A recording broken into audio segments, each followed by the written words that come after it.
Baba Saheb doctor ओ भीमराव अंबेडकर महान की मूर्ति में इशारा करती उंगली का महत्व क्या है, आइए समझे। बाबा साहेब डॉक्टर ओ भीमराव अंबेडकर की सही फोटो जिसमें उंगली संसद की ओर इशारा कर रही हैं। आजकल भारत रत्न डॉक्टर भीमराव अंबेडकर की यह फोटो सोशल मीडिया से लेकर इलेक्ट्रॉनिक मीडिया में दिखाई जा रही हैं। आखिर इसी फोटो का उपयोग प्रचार प्रसार में क्यों किया जा रहा है, तो आइए जानते हैं इसे एक कहानी के माध्यम से। एक बार एक लड़का अपने पिता के साथ डॉक्टर भीमराव अंबेडकर जयंती की भव्य रैली में गया। वापस घर आने पर अपने पापा से प्रश्न पूछने लगा। लड़का: पिताजी, बाबा साहेब हमेशा सूट बूट में ही क्यों रहते थे? पिताजी: बेटा, क्योंकि बाबा साहेब ने बचपन में ही वो कड़वी यातनाएं झेली थीं जब उन्हें शाला में पानी पीने के लिए भी किसी सवर्ण जाति के शिक्षक अथवा चपरासी पर निर्भर रहना पड़ता था, क्योंकि कोई अछूत अपने हाथ से पानी नहीं ले सकता था।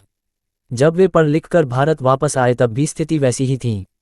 तब जाकर उन्होंने भारत में समाज सुधार का कार्य किया। उन्हें लगता था कि मेरा समाज भी अच्छे कपड़े पहने, यदि मैं सूट बूट में रहूंगा तो मेरा समाज मुझसे प्रेरणा लेकर और मुझे आदर्श मानकर खुद भी सूट बूट पहनेगा। लड़का: ठीक है पिताजी, आज से मैं भी सूट बूट में ही रहूंगा। लड़का: अच्छा पिताजी, बाबा साहेब के जेब में हमेशा पेन क्यों रहता था?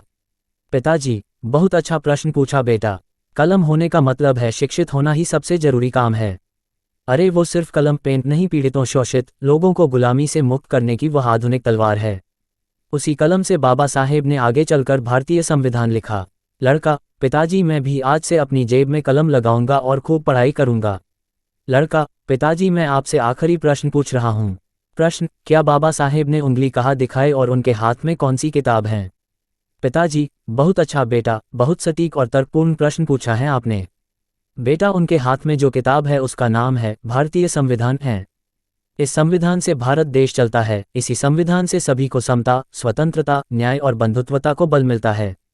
आजकल भारत रत्न डॉक्टर भीमराव अंबेडकर की यह फोटो सोशल मीडिया से लेकर इलेक्ट्रॉनिक मीडिया और प्रिंट मीडिया में दिखाई जा रही हैं।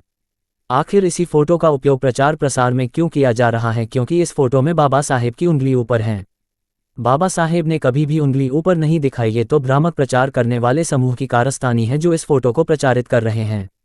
बाबा साहेब ने कहा कि शिक्षित करो, एजुकेट, आंदोलित करो, एजिटेट, संगठित करो, ऑर्गेनाइज। डॉक्टर बाबा साहब ने जो उंगली दिखाई है उसका मतलब है तुम ही इस देश के शासक हो। जाओ, पहले इस संविधान में दिए अपने कर्तव्यों और अधिकारों को जानो और फिर अपने में से योग्य व्यक्ति को संसद भेजो जो आपके हक और अधिकारों को उठा सके। अगर इस संविधान को सही मायने में अमल में लाना है तो योग्य लोग संसद में आने चाहिए। वह उंगली से यह संबोधन करते हैं कि अपने भले के लिए स्कूल, कॉलेज और संसद में जाओ।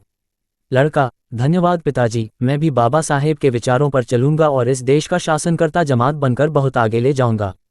वैसे तो बाबा साहेब ने कहा है, मेरी जय जयकार करने की अपेक्षा मेरे बताए हुए मार्ग का अनुसरण करें। मोरल ऑफ द स्टोरी: अगर इसी प्रकार प्रत्येक पिता अपने बच्चे को बाबा साहेब के बारे समझाए तो वह दिन दूर नहीं जब संसद क्या संपूर्ण विश्व में बाबा साहेब के बच्चे अपना नाम रोशन करेंगे। और हर पिता से यही उम्मीद की जानी चाहिए कि लॉकडाउन के इस छुट्टियों के दौर में अपने बच्चों को बहुजन महापुरुषों का साहित्य अवश्य पढ़ने के लिए कहे। सूचना सिर्फ मान्यताओं और जानकारियों पर आधारित है। यहाँ ये बताना जरूरी है कि यह मेरा वीडियो किसी भी तरह की मान्यता, जानकारी की पुष्टि नहीं करता है। किसी भी जानकारी या मान्यता को अमल में लाने से पहले संबंधित विशेषज्ञ से सलाह लें। धन्यवाद।